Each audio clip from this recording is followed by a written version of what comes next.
Hello and welcome back. My name is Nathan House, and if you could like or subscribe to this video, that would be appreciated. So we're back in the Minor Prophets, and today we're going to be looking at the book of Nahum. This is a short book. It's only got 3 chapters. We're only going to introduce it today and go through chapter 1. So I have on the screen before you a timeline. Let me slide this picture down a bit here. I have a timeline here that is interesting as it gives us some information concerning the book of Nahum, and more specifically, the people about whom the book of Nahum is concerning. So the book of Nahum, when you open up the very first chapter, you open up the very first phrase, the very first sentence of the book of Nahum, it says, an oracle concerning Nineveh. So this book was written concerning the city of Nineveh. Now that might ring a bell to us, right? Because the city of Nineveh was the same city that Jonah, in the minor prophet Jonah, that he had gone to. Jonah was called to go to Nineveh. Jonah was told to go and speak against this city. Nineveh was a great city of the Assyrians. So here on the screen, if we were going to put the book of Jonah on the screen, it would be up here somewhere. Now, I don't know exactly where, but it's before this. It's probably around maybe 800 BC or something to that effect. But what we know of the Assyrian people is that they were an extremely violent people. They were extremely warlike people. And the Assyrian nation, so after Jonah goes to the city of Nineveh, Jonah preaches against it. Nineveh surprisingly repents. If you remember again the book of Jonah, Nineveh repents. But years later, Nineveh does fall back into their same evil, wicked ways. And so Assyria then becomes the nation that ultimately takes the nation of Israel into captivity. So Assyria will come and they'll attack the nation, the northern kingdom of Israel. They'll take them captive in 722 BC. And then after attacking up north, the Assyrian king Sennacherib then journeys down south and he begins to attack the nation of Judah with the city of Jerusalem with King Hezekiah. And so you'll see here on this screen here, Assyrian king Sennacherib invades Judah, and it says, but is turned back. It is interesting because when you read in the scriptures, Sennacherib came, he made war against the city of Jerusalem. He stood outside of it, he mocked it, but God struck the Assyrian army. An angel of the Lord came and struck down the Assyrian army. Now, Sennacherib doesn't tell that part, but here in this is called a prism. There's 3 prisms that have been found that talk about Sennacherib's, and his conquests and things. So on this prism, this one is called the Taylor prism. It was found in the city of Nineveh around 1830 by Colonel Robert Taylor. And on this prism, Sennacherib talks about how he came, how he attacked the city of Jerusalem, how he brags in it, how he shut up King Hezekiah like a bird in a cage. He caged him like a bird in his royal city of Jerusalem.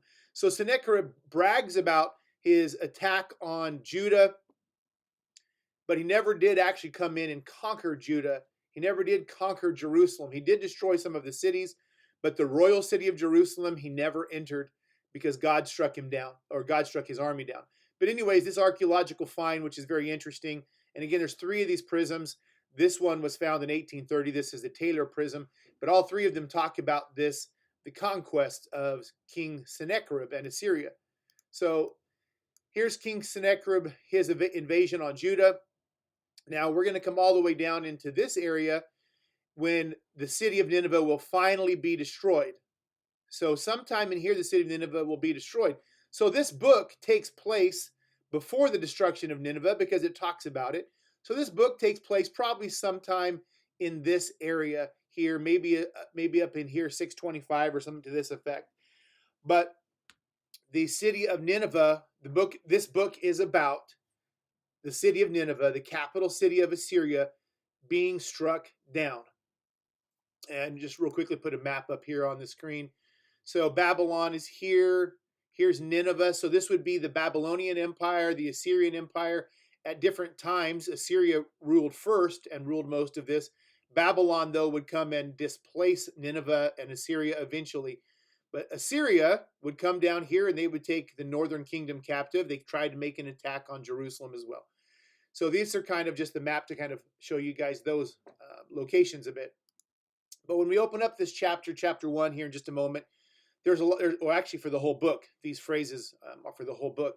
You're going to see destructive terms that are used because God is going to come to destroy Nineveh, destroy them. So we'll see phrases like cut off, death, fire, sword, devour. We're going to see terms that are used to describe pain, terms indicating just how completely God did his act of judgment. So we'll see phrases all, every, whole, these types of things.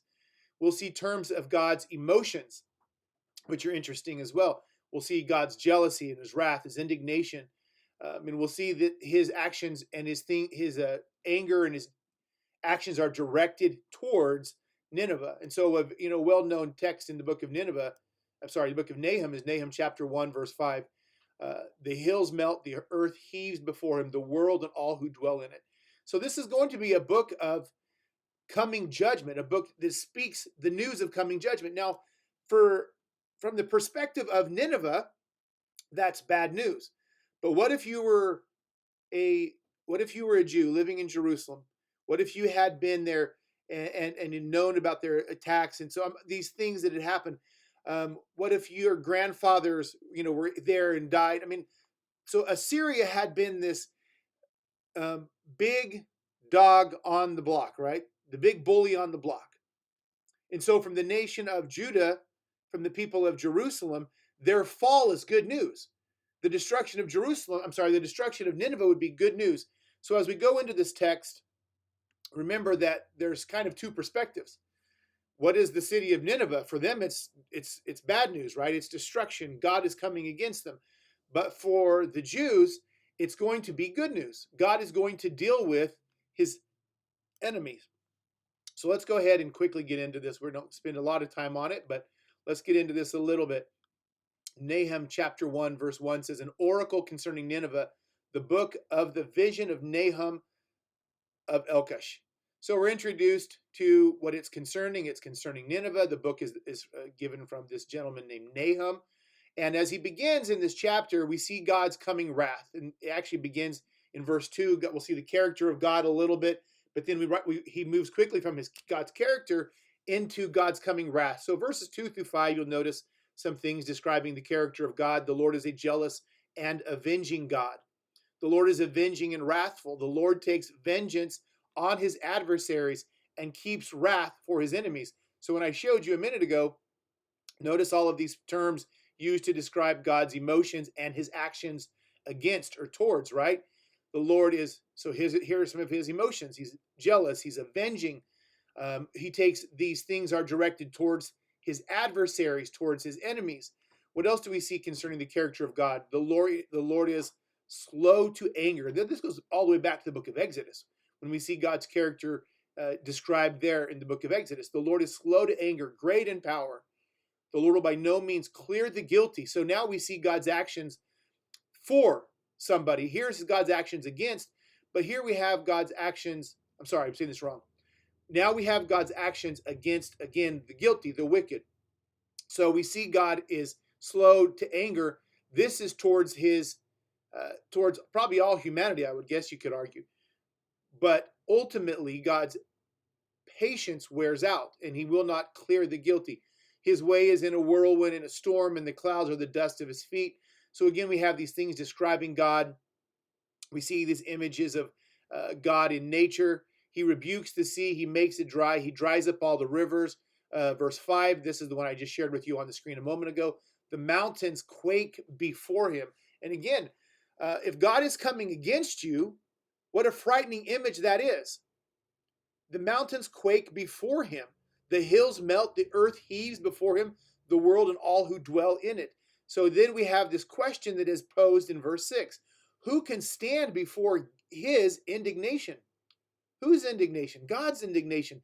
The one who rebukes the sea, the one that the mountains quake before. Who can stand before his indignation? Who can endure the heat of his anger? So again, we see God's wrath is coming. So the question is this: who can stand in who can stand in God's presence when God is pouring out his wrath, when God is coming in anger and coming in in punishment and judgment? The answer is no one. No one can stand in front of God in this time. Look at what he says in verse 8 and 9. With an overflowing flood, he will make a complete end of the adversaries. Who can stand before him? Where was that at? Verse 6. Who can stand before him? God is going to make an overflowing flood of his adversaries. He will pursue his enemies into darkness. And so the point that the book is making, the point here is that the Assyrian people, no matter how powerful they may be, no matter how great they may seem, God, when he comes in his wrath, they will have no hope of turning God away. God in his coming wrath and anger will be an overflowing flood. He will make a complete end. He will pursue his enemies into darkness. And so this is what God is towards the enemies. But what's interesting again is if this is God's wrath being poured out upon the wicked, is that good news for somebody? Is it good news when God punishes the wicked, when God brings, when God holds accountable those who are doing evil deeds, when God holds accountable those who are acting in wickedness? Is that a good thing? Skip down to verse 12 here at the end of this chapter and notice what it says. He begins here in verse 12. Let me get my glasses back on because I want to look at my Bible. He begins here in verse 12 and he's talking to the Assyrians. He says, thus says the Lord, though they are at full strength and many, so he's talking about the Assyrians, they will be cut down and pass away. So here he is talking to the Assyrians. And again, notice he says he's talking about them in the third person. But here he switches to second person. Though I have afflicted you, I will afflict you no more. So God switches from speaking about his coming in wrath on the Assyrians, and he begins speaking to his actions that he is going to take for his people, for Judah. Though I have afflicted you, I will afflict you no more. And now I will break his yoke. Who's his? The Assyrian yoke, the yoke of the Nineveh, the city of Nineveh and the Assyrian king. I will break his yoke from off of you and will burst your bonds apart. So God is bringing good news to the people of Judah. I'm not going to afflict you anymore. I'm going to break off the yoke of the Assyrians who have been coming on and attacking you and bringing their judgment. Bringing their wickedness upon you. So then we come to verse 14. Look at what it says. The Lord has given commandment about you. No more shall your name. So now he returns to his discussion of the Assyrians. The Lord has given commandment about you. No more shall your name be perpetuated. From the house of your gods I will cut off the carved image, the metal image. I will make your grave, for you are, look at this strong language, you are vile. And again, I know I'm stating this once again, but while this is harsh judgment upon a wicked people, a just judgment upon a wicked people, a righteous judgment upon a wicked people. So while it is bad news for Nineveh, it is good news, isn't this? For the people of Judah, for the people of Jerusalem. Look at what this, so again, this is a quote from the book of Isaiah, Isaiah 52:7. Look at this. Behold upon the mountains the feet of him who brings good news, who publishes peace. Then he says, keep your feasts, O Judah, fulfill your vows, for never again shall the worthless, talking about the Assyrian people, the Assyrian king, never again shall the worthless pass through you. He is utterly cut off. He says, behold upon the mountains. You see, when that man that one who brought the tidings, the messenger, when he came over the mountains and he would shout to the people of Jerusalem, the people of Judah, Assyria is destroyed. He brought good news. This phrase, good news, of course, is used in the New Testament, right? For the good news that we have, the gospel message that we have in Jesus Christ. The good news for them was that their enemy was destroyed. The Assyrian army, the city of Nineveh, it was destroyed. That was good news. It was a message of deliverance, a message of salvation. And so it is for us as well. this message that we have, this good news, is that Jesus Christ has come and he has destroyed our enemies. He has destroyed the devil. He has destroyed, he talks about the Hebrew writers in chapter 2. He has destroyed death. Our enemies are destroyed. Behold upon the mountains the feet of him who brings good news. Assyria is fallen. Nineveh is destroyed. Keep your feasts, O Judah. God's actions for his children, God's actions for his children is always good news. It may not always feel like good news in the moment. It may not always be good news temporally, physically on this earth, but it is always good news in God, in Jesus Christ. Thank you for your time, and we will continue our look at Nahum next time.